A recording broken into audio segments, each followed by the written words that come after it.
செல்லிடத்து காப்பான் சினங்காப்பான் அவ்விடத்து காக்கின் எண் காவாக்கால் எண். இது மிகப்பெரிய விஷயம்.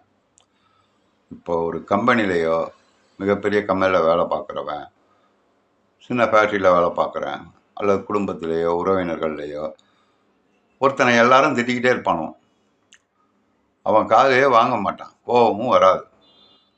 அவன் மேலே இப்போ ஆஃபீஸில் வேலை பார்க்குறான், எவ்வளோ திட்டமான இப்போ பியூன் இருப்பான், இல்லை டீ பாய் இருப்பான், அவனை எல்லாருமே திட்டுவானுங்க. ஆனால் அவன் வாங்கிக்கிட்டே இருப்பான் பேசாமல், எதிர்த்து பேச முடியாது அவனால். அதை தான் சொல்கிறாரு, அவ்விடத்து காக்கின் எண் காவாக்கால் எண். டேய் அதை பண்ணுறா இதை பண்ணுறான்னு மிரட்டுவான் அவனை போட்டு, இல்லை கொச்ச வார்த்தையில் திட்டுவான். அப்படி திட்டும்போது அவனால் எதிர்த்து செய்ய முடியாது. ஏன்னா நமக்கு மேலே உள்ள ஒரு ஓனரு, சம்பளம் கொடுக்குறவர், அதனால் அவன் ஏதோ திட்டிட்டு போகிறான், நம்மளுக்கு என்ன நம்ம வாங்குகிற தலையெழுத்து நினச்சிட்டு போவான். இதுதான் வன்மையாக கண்டிக்கிறார் வள்ளுவர்.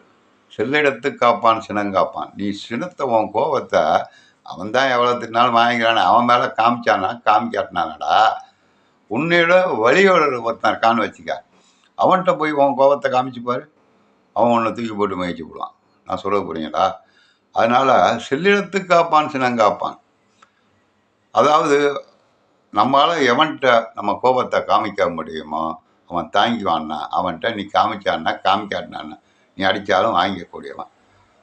புரியுங்களா? கவுண்டமணி செந்தில் ஆரம்பத்தில் சினிமாவில் நடிக்கும்போது இப்படி தான் எல்லாருக்கும் எடுப்படியாக நடிச்சிருக்கார். எல்லாருமே அவரை ஏதோ வாயா எல்லாம் கூப்பிடுவாங்க, மரியாதை இல்லாமல் பேசுவாங்களாம். எதுக்கு சொல்கிறாங்க? எல்லாத்தையும் வாங்கி, ஏன் நீ ஓனரு முதலாளி, அதனால் நீ என்ன சொன்னாலும் நான் வாங்கிக்கணும். அவன் மேலே நீ கோபத்தை காமிச்சான்னா காமிக்காட்டினான்னு, அதனால் உனக்கு என்ன பெருமை?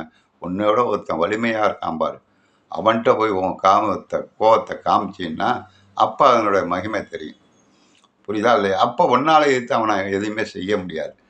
இதில் எது பெஸ்ட்டு அப்படின்னு சொல்கிறா, ஒருத்தன் எவ்வளோ திட்டினாலும் வாங்கிக்கிறான், அடித்தா கூட வாங்கிக்கிறான். அவன் மேலே தான் பெரிய வீரம் மாதிரி போய் காமிக்காத உன் பலத்தை எல்லாம்.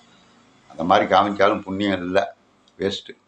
அதனால் உன்னையோட வலிமை இடத்துல உள்ளவனை காமிச்சுப்பார். அப்போ தான் இதனுடைய வலிமை என்ன, இதனுடைய துன்பம் என்னான்னு உனக்கு புரியும். இதை தான் அந்த குரலை ஆணித்தனமாக சொல்கிறார் வள்ளுவ பெருமான். செல்லிடத்து காப்பான் சினங்காப்பான் அவ்விடத்து அவனிடத்து காமித்தால் என்ன காமிக்காட்டினா என்ன காக்கின் எண் காவாக்கால் எண். இதை தான் சொல்கிறார் வள்ளுவ பெருமான். நன்றி மாணவர்களே, மீண்டும் அடுத்த வீடியோவில் சந்திக்கலாம். நன்றி, வணக்கம்.